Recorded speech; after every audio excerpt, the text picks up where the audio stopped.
Today I want to address a problem that most people aren't likely to have. However, I have had some people ask me, say, Evan, what do I do when a batch takes, in excess of 40 to 48 hours? Is there something wrong? Okay, the answer to that question is maybe not. But there is a chance, or that there's something that you might be able to do to accelerate the process depending upon the food that you have. I'm Evan Rowell, and this is Critical Thinking about batch times.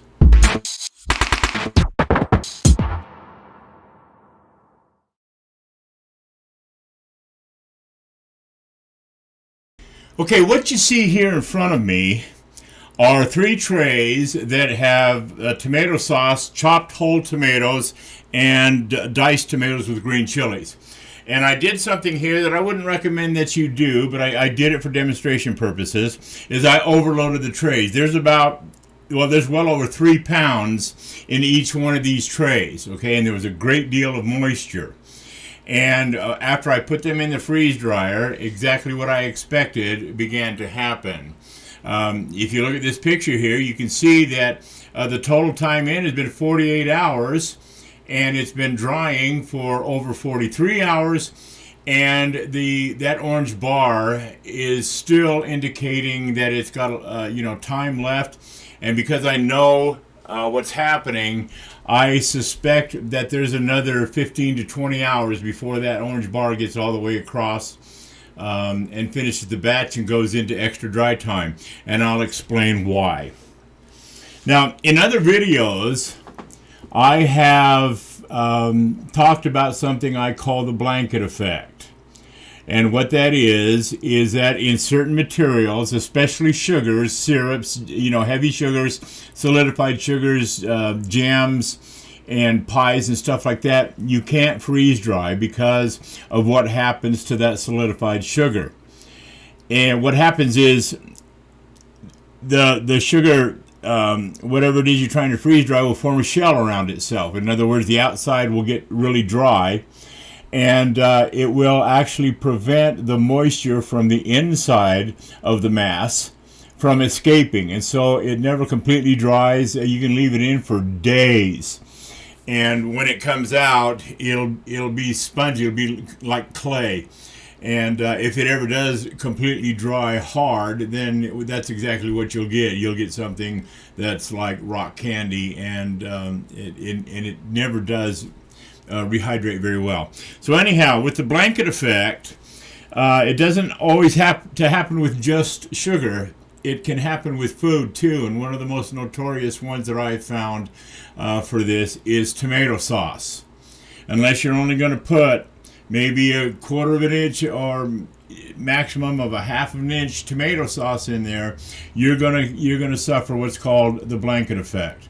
Now here's a picture of a second problem that comes from these long dry times, and another reason that the machine will slow down.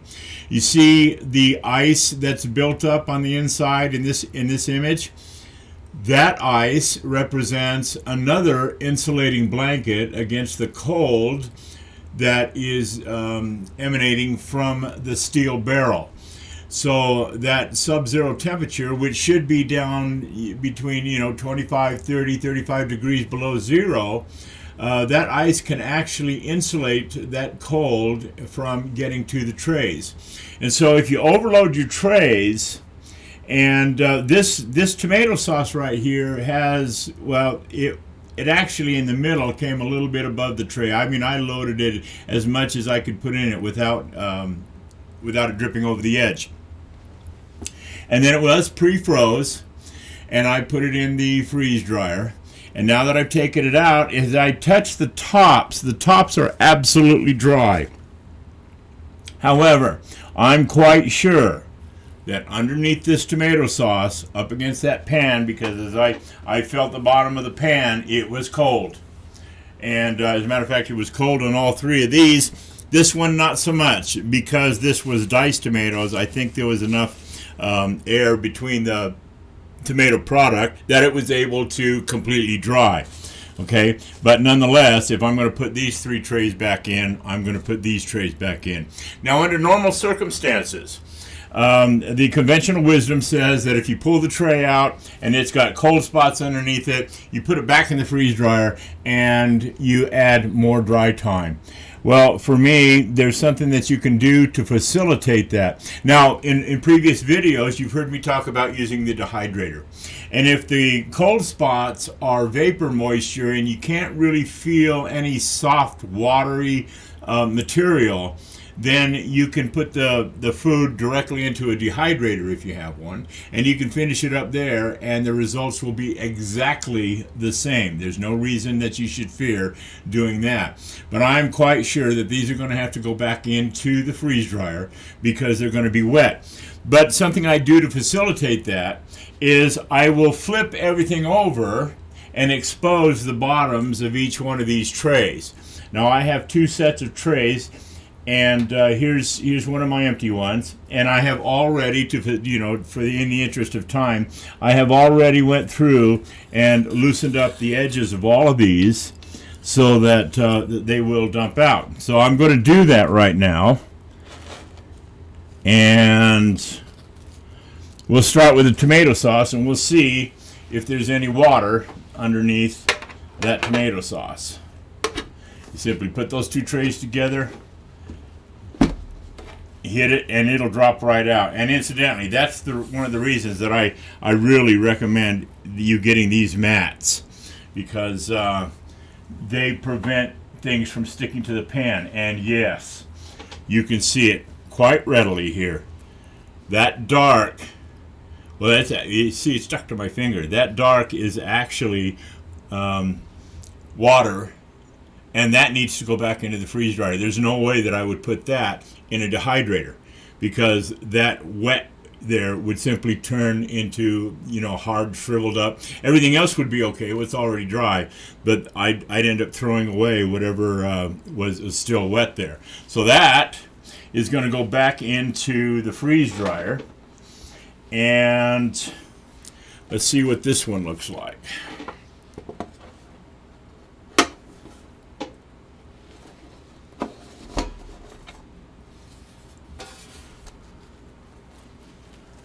Yes, this one's not quite as bad, but there is moisture there. And you can see it. It's this dark here is all the moisture from the wet tomato sauce. Okay. Now remember, I did this on purpose. I expected this to happen. As a matter of fact, I set it up so that this would happen, so that I could show you that if you have extremely long dry times on a batch, go ahead and cancel it. Cancel the batch. Pull the trays out and flip the material over if you can. And put it back in the freeze dryer. Start your batch all over again. But there's something that you're going to have to do if you're going to do that. Yeah, this one a little bit wet too. Now, this one I'm quite sure is dry, but I'm going to flip it over anyhow, and I'm going to put it back in. If I'm going to put those 3 back in, I'll put this one back in too, just because. But I'm pretty sure that this one is completely dry. At least it felt like it. Yeah. And the reason being is this one did not present a blanket effect because of the space between the diced tomato pieces. Okay, so the moisture was able to escape. On these, that wasn't the case. The moisture wasn't able to escape because of that thick, dry shell that was on top of it. And that's not deep. Okay, that's less than 1/8 of an inch thick. This is dry right here, but the wet spot is just really small. And no, you don't have to put these back into the freezer. You don't have to pre-freeze them. Once you defrost your machine, you can put them back in the freezer if you're gonna take a couple hours to defrost your machine. But if you defrost your machine on a quick defrost, like I'm going to show you here, you can have the machine turned around in an hour, and you can have this going. And this little tiny bit of moisture here will only take anywhere from 15 to 19 hours. Okay, so you're not going to take another whole 24, 28, 2 days, whatever amount of time, because there's only this little bit here. As a matter of fact, the last time this happened to me, I was doing tomato sauce, only I had 4 trays of straight tomato sauce. And I flipped them all over, and they were all wet like this after, I think it was 47 hours. And when I did this and put them back in the freeze dryer, it took 19 hours for the batch to finish, and that's the pre-freeze. That's the whole amount of time. When I put it in, it was less than 24 hours. When it came out, everything was perfectly dry. Everything looked perfectly good. I took the tomato sauce, I ground it up, I powderized it, and I have it in jars. And it works tremendously well. Okay, so I want you to take a look at this picture. Here you can see the fan. I've set up a fan on the freeze dryer. I'm keeping the defrost cycle going so that that tray stays hot, and that air circulating over the top of it. Within a half an hour, I was able to pull that ice out. Now, look at this picture. You can see that I've started pulling the tray out, and the ice is coming with it. What I did was I twisted the tray back and forth to make sure that the ice was was loose, and you can see here it's coming out, and you can see how much ice there was in there.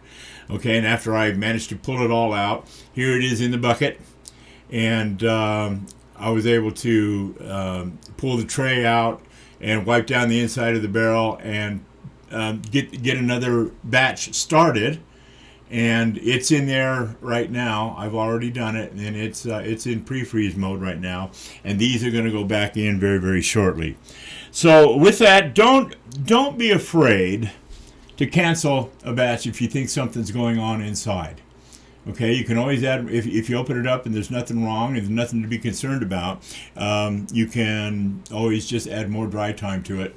Or you can pull one tray out, and if you've got sections of food that are really thick and really wet, just flip them over. Okay, you want to expose that moisture to the freeze dryer sublimation process. And if that moisture is sitting underneath a bunch of dry food, that just makes it harder to do. Okay, so all 4 of these, as a matter of fact, it should be just about ready. I'm not going to go through the whole process of showing you, yada, yada, yada. All you need to know is that I have flipped these over to expose the moisture here, here, and here, and they're going to go back in another batch, and well before this time tomorrow, these will be absolutely done, and I'll have another set of trays in my freezer upstairs ready to go in.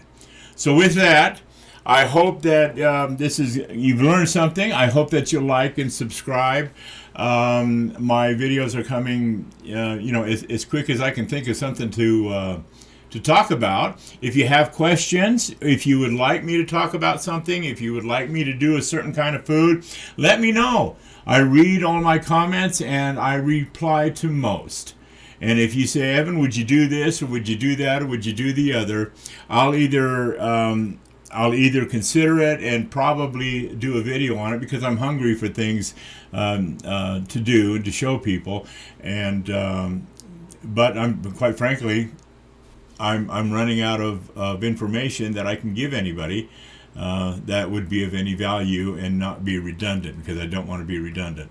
So with that, I do hope you'll like and subscribe. I'm sure that there are other people in various groups that might be able to benefit from what I'm doing.